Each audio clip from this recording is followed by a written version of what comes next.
The mother of Karoline Leavitt's nephew has been arrested by ICE. Okay? Karoline Leavitt, the chief spin officer of lies from the White House in defense of Donald Trump's ICE program and everything else. So according to the Daily Beast, let's put it back up. According to the Daily Beast, White House press secretary Karoline Leavitt has been scolded over her refusal to help after ICE detained her nephew's mother. The White House official has gone on radio silence since Bruna Ferreira, who is the mother of Leavitt's nephew, was swept up by ICE this month. Ferreira's sister, whose last name is Rodriguez, tells the Boston Globe. Ferreira is 33, a native of Brazil, has lived in the United States since she was 6 years of age. Dos Santos Rodriguez says her sister has been part of the Leavitt family for more than a decade after she had a son with Leavitt's brother, Michael Leavitt Sr. They never married, but share custody of their son, who splits his time between his dad in New Hampshire and his mother in Massachusetts. Karoline Leavitt has decided not to address the situation. Michael Leavitt, who has since remarried, did not respond to a request for comment. A source familiar with the situation claimed to the Daily Beast that Santos Rodriguez was less involved in the Leavitt family, saying, quote, "This individual is the mother of Karoline's nephew, and they have not spoken in many years. The child has lived full time in New Hampshire with his father since he was born. He has never resided with his mother. However, a 2014 article, this is a news article about Leavitt's brother winning $1 million as part of a fantasy football competition, included him saying that Ferreira was his fiance. Ferreira was his fiance.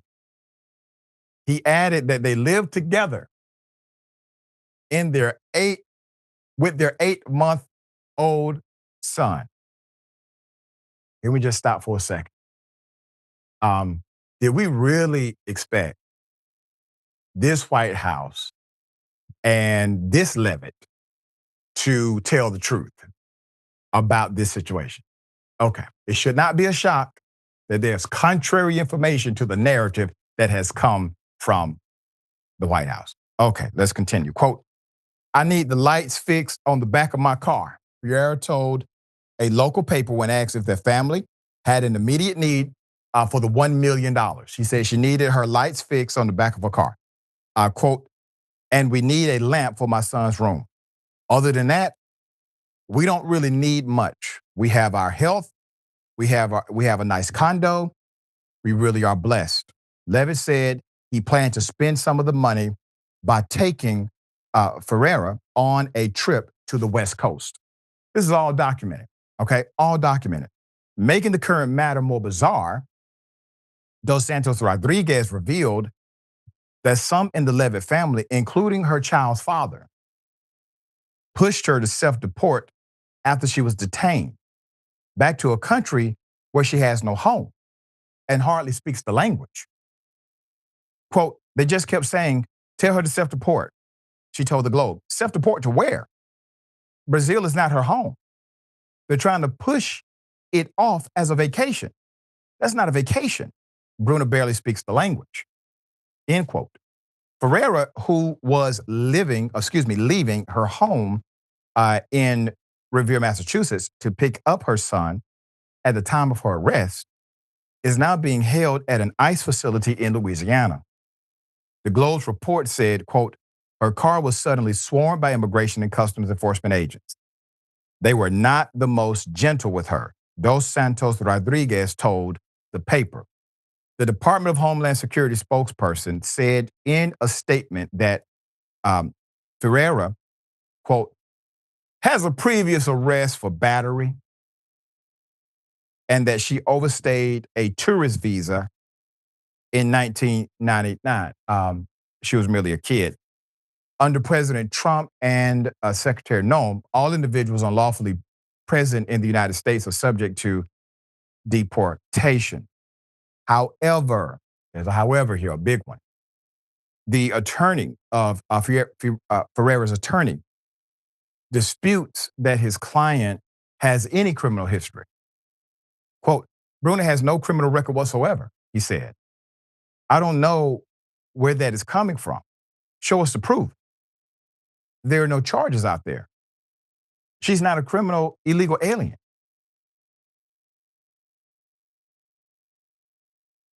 Sad, isn't it?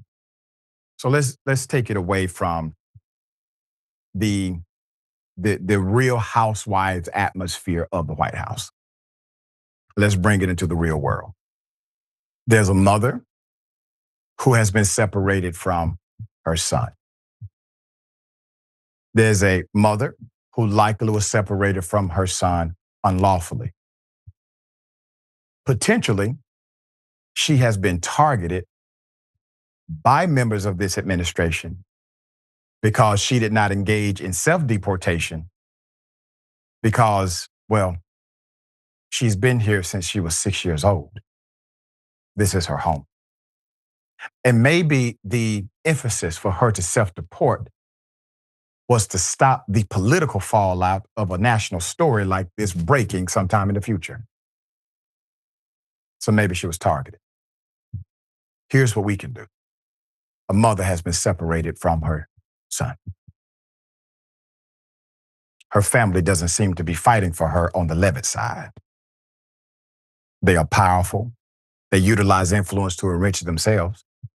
They utilize influence to protect certain family members. Hell, they have utilized their influence to protect their friends who have been accused of human sex trafficking. But they will not utilize their influence to make a wrong right. Put it up. There's a GoFundMe for this mother. The GoFundMe for this mother, Ferreira, has raised nearly $20,000 as of Wednesday morning.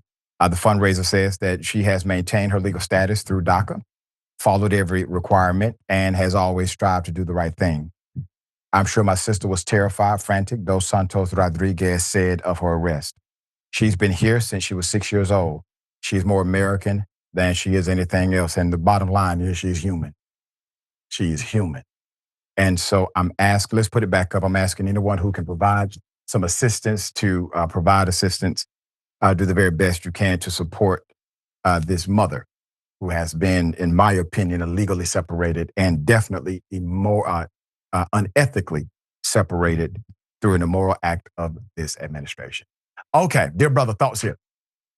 I mean, I was thinking a little bit about some of my family members when I talked to them about undocumented immigrants, about ICE, about all of these raids that are happening. And some of them, absolutely, they drink the Fox News Kool-Aid and they sit in their living rooms and they understand the reality very differently than we do. So I appreciate you actually bringing it back to the real world, because when I sometimes attempt to do that, it's like speaking a different language. When you remind people that these policies are having actual material effects on people, when you go, hey, actually, these are human beings. This isn't just like a political idea that you've been sold on Fox News. So I'm glad that you did that. I don't know exactly what the answer is, because when you combine the hysteria that we have as a people over undocumented immigrants, and then you see the manifestation of what that hysteria looks like in the real world, I don't know how anybody can sit and smile at what's going on. It's disgusting.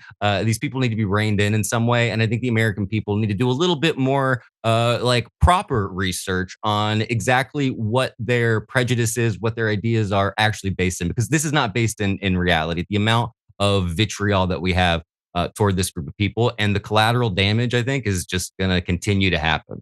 That's right. And it requires some soul searching, Yep, absolutely. because the expression that we have about other people are really, those are really expressions that we have and hold on the inside of us.